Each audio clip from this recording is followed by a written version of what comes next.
बच्चों, स्वागत है मेरे नए वीडियो में। और आज के इस वीडियो में हम लोग क्लास 10 साइंस का लेसन नंबर फर्स्ट, जिसका नाम है रासायनिक अभिक्रियाएं और समीकरण, इस चैप्टर को हम लोगों ने कल के वीडियो में भी डिस्कस किया था। और आज इस चैप्टर को थोड़ा और आगे बढ़ाते हुए एक नए टॉपिक के बारे में पढ़ेंगे। और आज का जो हमारा टॉपिक होगा वो है कि संक्षारण क्या है, या ये कहा जाए पहले कि हमारे दैनिक जीवन में ऑक्सीकरण अभिक्रियाओं के प्रभाव क्या क्या हैं। हमने कल के वीडियो में डिस्कस किया था कि ऑक्सीकरण अभिक्रिया क्या है और अपचयन अभिक्रिया क्या है। ऑक्सीकरण अभिक्रिया वह अभिक्रिया होती है जिसमें किसी पदार्थ से ऑक्सीजन जुड़ता है, आकर ऑक्सीजन उससे मिल जाता है। और अपचयन वह अभिक्रिया होती है जिसमें किसी पदार्थ से ऑक्सीजन बाहर निकलता है। तो एक ऐसी अभिक्रिया जिसमें ऑक्सीजन जुड़ता है, ऑक्सीकरण हो गया, और ऑक्सीजन बाहर निकलेगा तो वो अपचयन हो गया। तो हम लोग अपने रोजमर्रा की जिंदगी में ऑक्सीकरण अभिक्रियाओं के प्रभाव कहाँ कहाँ देखते हैं, आज हम उसी के बारे में चर्चा करेंगे। तो उसमें सबसे पहला नाम आता है संक्षारण और दूसरा विकृत गंधिता। हम लोग दोनों के बारे में बारी बारी से जानेंगे। तो सबसे पहले हम लोग डिस्कस करेंगे संक्षारण के बारे में कि संक्षारण क्या होता है। ठीक है, तो देखिए संक्षारण क्या है।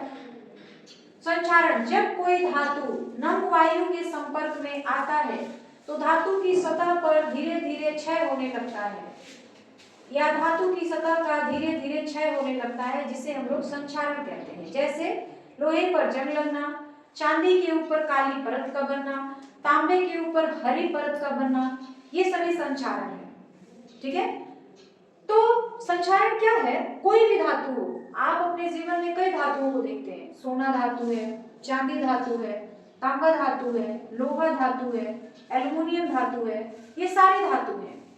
और सभी पर किसी न किसी तरह से जंग लगता है, यानी सभी का संक्षारण होता है। लेकिन संक्षारण के जो नियम होते हैं, जो तरीके होते हैं, वो अलग अलग होते हैं। तो जो लोहे का संक्षारण होता है वो हमारे लिए बहुत ही ज्यादा नुकसानदायक होता है। देखिए यहाँ पे लिखा गया है लोहे का संक्षारण। जब लोहा नम वायु के संपर्क में आता है तो यह धीरे धीरे ऑक्साइड में परिवर्तित हो जाता है, यह यौगिक भूरे रंग का होता है, और इसे ही लोहे पर जंग लगना कहते हैं। मतलब लोहे पर जंग लगना आपने देखा होगा। लोहे को जब हम लोग खुली वायु में कहीं भी छोड़ देते हैं, 10 दिन 15 दिन महीने दिन छोड़ देंगे, तो क्या हो जाता है कि लोहे पर एक भूरे रंग का परत बन जाता है, जिसे हम लोग लोहे पर जंग लगना कहते हैं। तो यह लोहे का संक्षारण हो गया। तो जिस तरह से लोहे पे जंग लगता है, हर धातु पे जंग लगता है, लेकिन तरीके अलग अलग हो जाते हैं। लोहे पर जो जंग लगना है वो हमारे लिए सबसे ज्यादा नुकसानदायक है, इसलिए कि लोहे के खिड़कियां आप अपने घरों में देख लीजिए, खिड़कियां हैं, दरवाजे हैं, मेज कुर्सी टेबल, ये सारी चीजें हैं। बड़े बड़े पुल, बड़े बड़े फैक्ट्रीज, ये सारी चीजें भी लोहे की बनाई जाती हैं। और जब लोहे पर जंग लग जाता है तो ये सारी चीजें खराब हो जाती हैं, तो उसको फिर बदलने में सरकार को काफी नुकसान उठाना पड़ता है। तो इसीलिए लोहे पर जंग लगना जो होता है हमारे लिए काफी नुकसानदायक होता है। और यह है कुछ नहीं, जब लोहे को हम लोग खुली हवा में छोड़ देते हैं या किसी भी धातु को खुली हवा में छोड़ देते हैं, तो वह हवा में जो ऑक्सीजन होता है उससे अभिक्रिया कर देता है, और उसके कारण उस धातु का धीरे धीरे क्षय होने लगता है। मतलब धातु की ऊपरी परत जो होती है धीरे धीरे खत्म होने लगती है, और अगर आप हमेशा के लिए उसको वैसे ही छोड़ दें तो एक समय ऐसा आएगा कि वो पूरा धातु ही खत्म हो जाएगा। तो इसलिए ये जरूरी है कि हम लोग इसको किसी ना किसी तरह से रोकें। ठीक है, तो लोहे पर जो जंग लगता है उसको रोकने के भी कई नियम हैं। जैसे आपने देखा होगा कि जब आपके घरों में लोहे की खिड़कियां या लोहे के दरवाजे लगाए जाते हैं तो उस पर पेंट किए जाते हैं।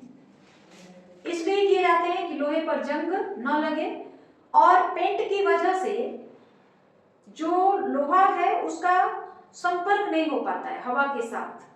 जब हम लोग मान लीजिए ये एक लोहा है, इस पे हमने पेंट कर दिया, तो पेंट कर देते हैं तो इसका संपर्क जो होता है हवा से नहीं हो पाता है, क्योंकि बीच में पेंट आ गया, इसके ऊपर हमने कवर चढ़ा दिया पेंट का।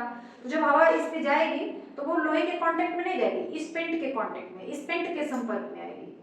तो वायु से उसका संपर्क हुआ नहीं लोहे का, और लोहा जो है काफी दिनों तक सुरक्षित रह सकता है। तो लोहे का संक्षारण रोकने के लिए कई तरीके बनाए हैं। पहला तो हो गया पेंट लगाकर, दूसरा देख लीजिए यहाँ पे लोहे पर ग्रीस या तेल लगाकर, तीसरा विद्युत लेपन द्वारा।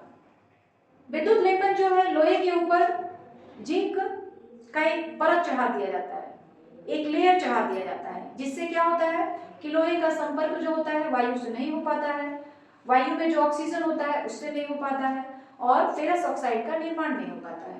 लोहा काफी दिनों तक सुरक्षित रहता है, जंग नहीं लग पाता है। तो जिस तरीके से लोहे पे जंग लगते हैं उसी तरीके से हर धातु पर जंग लगता है। जैसे चांदी हो गया, चांदी पर भी जंग लगता है, लेकिन जिस तरह से लोहे पे जंग लगता है उस तरह से चांदी पर जंग नहीं लगता है। जब चांदी पे जंग लगता है तो क्या होता है कि चांदी जो होता है वो काला पड़ जाता है, काला हो जाता है। तांबे पर भी जंग लगता है तो तांबे की जो परत होती है वो हरी हो जाती है। इसी तरीके से एल्युमिनियम पर भी जंग लगता है, और जंग लगने का यही मतलब है कि वो जो धातु है वो हवा से ऑक्सीजन को एब्जॉर्ब करके और अवशोषित करके उससे रिएक्शन करता है और उस धातु का ऑक्साइड बना देता है, जिसे हम लोग जंग के नाम से जानते हैं। तो सभी धातुओं पर जंग लगना तो नुकसानदायक ही होता है, लेकिन एक ऐसा भी धातु है जिसपे जब जंग लगता है तो वो फायदेमंद हो जाता है, और वो धातु है एल्युमिनियम। जितने भी धातु होते हैं अगर उस पर जंग लगता है तो वो नुकसान ही होता है, नुकसानदायक ही होता है, लेकिन एल्युमिनियम एक ऐसा धातु है कि जब उस पर जंग लगता है तो उससे उसको फायदा हो जाता है। क्योंकि जो एल्युमिनियम है उसको अगर हम लोग खुली वायु में काफी दिनों तक छोड़ दें तो उस पर भी जंग लगता है। तो उसका जंग लगने का तरीका ये होता है कि उसके ऊपर जो एल्युमिनियम है, आपका जो भी धातु है, मतलब मान लीजिए आपका एल्युमिनियम का कोई बर्तन ही है, उस पर जंग लगता है तो इसका मतलब ये है कि वो उसकी चमक खत्म हो जाती है, डल हो जाता है, मतलब उसके ऊपर का जो शाइनिंग चमक होता है ना वो खत्म हो जाता है।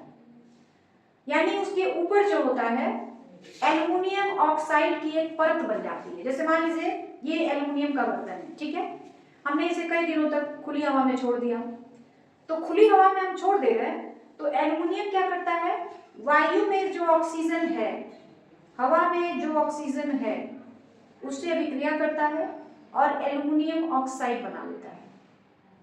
तो इस एल्युमिनियम के बर्तन के ऊपर एल्युमिनियम ऑक्साइड की एक चारों तरफ परत बन जाती है, जिससे एल्युमिनियम का जो बर्तन होता है ऊपर से उसकी चमक जो होती है खराब हो जाती है। ठीक है, अब जब उस पर जंग लग जाता है, एल्युमिनियम ऑक्साइड का परत बन जाता है, तो जो अंदर वाले लेयर होते हैं उनका संपर्क वायु से नहीं हो पाता है, और एल्युमिनियम का जो बर्तन होता है या एल्युमिनियम का जो भी चीज होता है वो काफी दिनों तक सुरक्षित रहता है। ठीक है, इसलिए कहा जाता है कि एल्युमिनियम जो है एक ऐसा धातु है जिसपे जंग लगता है तो उसको फायदा होता है, नुकसान नहीं होता है। एल्युमिनियम को छोड़कर बाकी जितने भी धातु हैं उन पे जब जंग लगता है तो वो हमेशा नुकसानदायक ही होता है। ठीक है, तो जिस धातु पर जंग लगता है उसे ही हम लोग उस धातु का संक्षारण कहते हैं। जैसे लोहे पे जंग लगा तो लोहे का संक्षारण, एल्युमिनियम पे जंग लगा एल्युमिनियम का संक्षारण, तांबे पे जंग लगा तांबे का संक्षारण, चांदी पे जंग लगा चांदी का संक्षारण। ठीक है, तो ये है संक्षारण। और संक्षारण हम अपने रोज की जिंदगी में देखते हैं कि सभी धातुओं का किसी न किसी रूप में संक्षारण होता ही है। ठीक है, तो संक्षारण आपको क्लियर हो गया है? कोई दिक्कत है, कोई परेशानी? कोई परेशानी नहीं है, आगे बढ़ा जाए। अब हम लोग दूसरी जो एक चीज और है, जो संक्षारण अभिक्रिया होती है वह भी एक ऑक्सीकरण अभिक्रिया होती है, क्योंकि उसमें भी धातु ऑक्सीजन को गेन करता है, ऑक्सीजन के साथ अभिक्रिया करता है, इसलिए वह भी जो होती है एक ऑक्सीकरण अभिक्रिया होती है। ठीक है, अब हम लोग दूसरी जो अभिक्रिया है विकृत गंधिता, इसके बारे में पढ़ेंगे। अब हम लोग ये जानेंगे कि हमारे दैनिक जीवन में जो ऑक्सीकरण अभिक्रिया होती है या जो उपचयन अभिक्रिया होती है उसका क्या प्रभाव है। तो पहला प्रभाव हमने देखा संक्षारण के रूप में। अब हम लोग दूसरा जो प्रभाव है वो है विकृत गंधिता। अब ये विकृत गंधिता क्या होती है, देखिए, जब खाद्य पदार्थों में उपस्थित तेल तथा वसा उपचयित हो जाते हैं। उपचयित का मतलब उनका ऑक्सीकरण हो जाता है, यानी उनसे ऑक्सीजन आके जुड़ जाता है, यानी उनसे जो है ऑक्सीजन अभिक्रिया कर लेता है, रिएक्शन कर लेता है, तो उसी को हम लोग कहते हैं कि उपचयित हो जाता है। तब खाद्य पदार्थों का गंध तथा स्वाद दोनों परिवर्तित हो जाता है। इस घटना को ही विकृत गंधिता कहते हैं। जैसे आप अपने घरों में देखते होंगे, खाना जो होता है अगर कई दिनों तक रख दिया जाए तो वो खराब हो जाता है। हम लोग अपने नॉर्मल भाषा में कहते हैं खाना जो है खराब हो गया, उसका गंध यानी उसका स्मेल और टेस्ट, स्वाद दोनों ही खराब हो जाता है। ठंडी के दिनों में तो खाना थोड़ा कम खराब होता है, लेकिन गर्मी के दिनों में खाना और भी जल्दी खराब हो जाता है। ठीक है, तो उसमें होता क्या है कि जो भी खाद्य पदार्थों में तेल होते हैं, वसा का मतलब तेल, ये जो वसा होती है, तेल होते हैं, ये ऑक्सीजन से अभिक्रिया कर लेते हैं और हवा में जो ऑक्सीजन है उससे अभिक्रिया कर लेते हैं और अपचयित हो जाते हैं। अपचयित हो जाते हैं तो जो हमारा खाद्य पदार्थ होता है उसका स्वाद भी बदल जाता है, खाने में खट्टा जैसा लगता है, अच्छा नहीं लगता है, और उसका जो गंध होता है, स्मेल होता है, वह भी खराब हो जाता है। तो इसी घटना को हम लोग विकृत गंधिता कहते हैं। अब इससे नुकसान तो है ही, क्योंकि हमारा जो खाद्य पदार्थ है वो खराब हो जा रहा है, तो जाहिर सी बात है इसे रोकना ही पड़ेगा। तो जो विकृत गंधिता होती है उसको रोकने के लिए भी कई उपाय बताए गए हैं। पहला तो ये कि जो खाद्य पदार्थ होते हैं उसे वायुरोधी पात्रों में रखना चाहिए। वायुरोधी पात्र का मतलब एक ऐसा बर्तन लीजिए जिसमें हवा का प्रवेश न हो पाए। मतलब हम लोग कहते हैं कि देखना, अचार वगैरह अगर आप कहीं रखते हैं तो हम लोग ये कहते हैं कि उसको ऐसे डब्बे में बंद करके रखा जाए जिसमें हवा ना जा सके। अगर हवा जाएगा तो जो हमारा खाद्य पदार्थ है वो खराब हो जाएगा। तो विकृत गंधिता को रोकने का सबसे पहला उपाय ये है कि हम जो भी खाद्य पदार्थ रखें उसे वायुरोधी पात्र में रखें। वायुरोधी का मतलब उसमें हवा न जा सके, ऐसे बर्तन में खाद्य पदार्थ को रखा जाए जिसमें हवा न जा सके। तो ये पहला उपाय हो गया, ठीक है। दूसरा उपाय, खाद्य पदार्थों की पैकिंग करते समय ऑक्सीजन को हटाकर उसमें नाइट्रोजन भरना चाहिए। जो खाद्य पदार्थ पैकेट के रूप में आते हैं, जैसे आप ले लीजिए आलू के चिप्स, कुरकुरे, टकाटक, टेढ़े मेढ़े, ये सारी चीजें पैकिंग करके आती हैं, तो इनको खराब होने से बचाने के लिए हम लोग उसमें का जो ऑक्सीजन होता है उसको निकाल देते हैं और उसकी जगह पर नाइट्रोजन गैस भर देते हैं। नाइट्रोजन गैस भरने का फायदा ये होता है कि जो नाइट्रोजन होता है वो अभिक्रियाशील नहीं होता है, मतलब जो खाद्य पदार्थ उस पैकेट में रखा गया है उससे अभिक्रिया नहीं करता है, और अभिक्रिया नहीं करता है तो जो हमारा खाद्य पदार्थ है वो काफी दिनों तक सुरक्षित रहता है। अगर उसमें ऑक्सीजन रहे, उस पैकेट में ऑक्सीजन रहे, तो ऑक्सीजन जो होगा खाद्य पदार्थ से अभिक्रिया कर लेगा और हमारा खाद्य पदार्थ जो होगा अपचयित हो जाएगा, यानी खराब हो जाएगा। तो दूसरा उपाय ये हो गया कि जो भी खाने की पैकेट वाली चीजें हैं उसमें से ऑक्सीजन को हटा दिया जाए और उसकी जगह पे नाइट्रोजन भर दिया जाए। जो चिप्स, कुरकुरे, टाफी तो नहीं, चिप्स, कुरकुरे, नमकीन वगैरह होते हैं, टकाटक, टेढ़े मेढ़े, आजकल कई तरह के चिप्स चल गए हैं, तो इन सारे में पैकेट्स में नाइट्रोजन गैस भरा जाता है, इसलिए जो पैकेट होता है काफी फूला हुआ दिखता है, लगता है बहुत ज्यादा है उसमें, लेकिन जैसे उसमें की हवा निकाल दी जाती है बिल्कुल थोड़ा सा हो जाता है। तो सारे खाद्य पदार्थ जो पैकेट वाले होते हैं उसमें नाइट्रोजन गैस भरा जाता है, क्योंकि वो कम अभिक्रियाशील गैस है, वो खाद्य पदार्थों से अभिक्रिया नहीं करता है और हमारा खाना जो है सेफ बचा रहता है, ठीक है। तीसरा उपाय क्या है, पके हुए खाद्य पदार्थों को सीधे सूर्य के प्रकाश से बचाकर रखना चाहिए। जो भी हमारा पका हुआ खाना है उसको सीधे सूर्य के प्रकाश में नहीं रखना चाहिए, वरना ज्यादा तापमान की वजह से खाना जो होगा खराब हो जाएगा, और ज्यादा तापमान पर जो ऑक्सीकरण की अभिक्रिया होती है वो काफी तेजी के साथ होती है। जैसे गर्मी के दिनों में खाना जल्दी खराब होता है, मतलब ये है कि जो ऑक्सीकरण की अभिक्रिया है वो गर्मी के दिनों में काफी तेजी के साथ होती है। यानी उच्च तापमान पर ऑक्सीकरण की अभिक्रिया और तेजी के साथ होगी और खाना जो होगा हमारा और जल्दी खराब हो जाएगा।